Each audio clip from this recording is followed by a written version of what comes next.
சுவை மனம் சமையலில் இன்றைக்கி நம்ம பார்க்க போகிற ரெசிபி ஒரு வித்தியாசமான சட்னி தான்.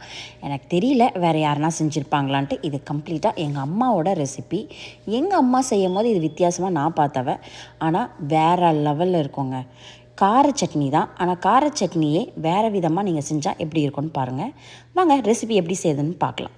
ஒரு பேனில் தாராளமாகவே எண்ணெய் எடுத்துக்கோங்க. ஆனால் இந்த சட்னிக்கு எண்ணெய் அதிகமாக தான் தேவைப்படும்.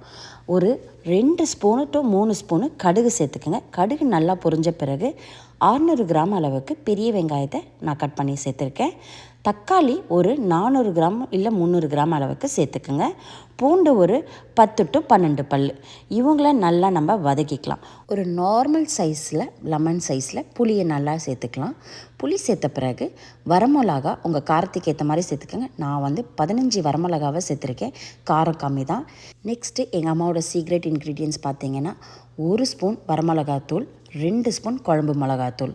குழம்பு மிளகாத்தூள் இல்லை அப்படின்னா சாம்பார் பொடியாக கூட நீங்கள் சேர்த்துக்கலாம். மிளகாத்தூள் சேர்த்த பிறகு ரொம்ப நேரம் வதக்க தேவையில்லை. உடனே நீங்கள் அடுப்பு ஆஃப் பண்ணிடலாம். ஒரு நிமிஷத்தில் ஆறின பிறகு நம்ம இது மாதிரி திக்காக அரைச்சி வச்சுப்போம். இந்த சட்னி தண்ணியாக அரைக்கக்கூடாது, நல்லா திக்காக இருக்கணும். நீங்கள் ஒரு 10 டு 15 நாள்னாலும் இந்த சட்னி உங்களுக்கு கெட்டே போகாது. இப்போ இதோட தாளிப்புக்கு நல்லெண்ணெய் ஒரு 1/4 கப்பு அளவுக்கு எடுத்துக்கணும். நல்லெண்ணெய் நல்லா காஞ்ச பிறகு 1 ஸ்பூன் கடுகு, ஒரு 1.5 ஸ்பூன் அளவுக்கு உளுந்து, கைக்கு அளவான உங்களுக்கு எவ்வளோ வருதோ கருவேப்பிலை அவ்வளோ சேர்த்துக்கோங்க. கருவேப்பிலை அவ்வளோ நல்லாயிருக்கும் இந்த சட்னிக்கு. நான் ஒரு கை அளவுக்கு சேர்த்துருக்கேன். காஞ்ச மிளகா காம்பே கில்லாமல் ஒரு 5 6 சேர்த்துக்குங்க. நெக்ஸ்ட்டு நம்ம அரைச்சி வச்சுருக்க சட்னியை இந்த எண்ணெயில் சேர்த்துக்கலாம். எண்ணெயில் சேர்த்துட்டு ஒரு 2 நிமிஷமோ இல்லை ஒரு 3 நிமிஷமோ நல்லா இந்த சட்னி கொதிக்கணும். கொதிக்கிறதுனால தான் உங்களுக்கு கெட்டு போகாது சட்னி.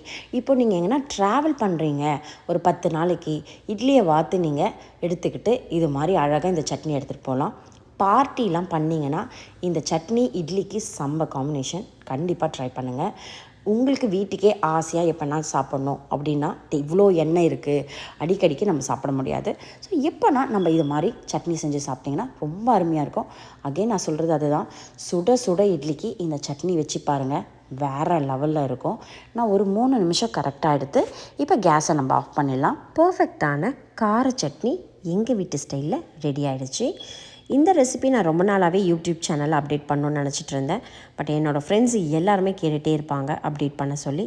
அவங்களுக்காகவே நான் சீக்கிரமாக இந்த ரெசிபியை பண்ணணும்னு நினச்சேன். ஸோ அப்டேட் பண்ணிட்டேன். இந்த சட்னி இன்றைக்கி பண்ண காரணமும் ஒன்று இருக்குது. இன்றைக்கி ஒரு ஸ்மால் கெட் டுகெதர் என்னோடய பையனோட ஃப்ரெண்ட்ஸ் மாம்ஸ் எல்லாம் இன்வைட் பண்ணியிருந்தேன். அவங்க இன்றைக்கி வீட்டுக்கு வந்ததுனால இந்த ரெசிபிஸ் நான் பண்ணியிருந்தேன். டெஃபினட்டாக உங்களுக்கும் இந்த ரெசிபி ரொம்ப பிடிக்கும்.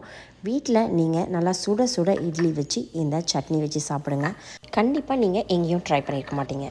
இந்த சட்னியை நீங்கள் ஒரு 10-15 நாளும் அழகாக வச்சுக்கலாம் ஃப்ரிட்ஜில்.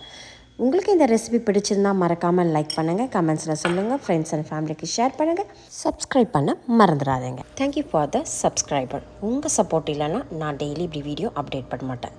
ஆரோக்கியமாக சாப்பிட்டு சந்தோஷமாக இருங்க.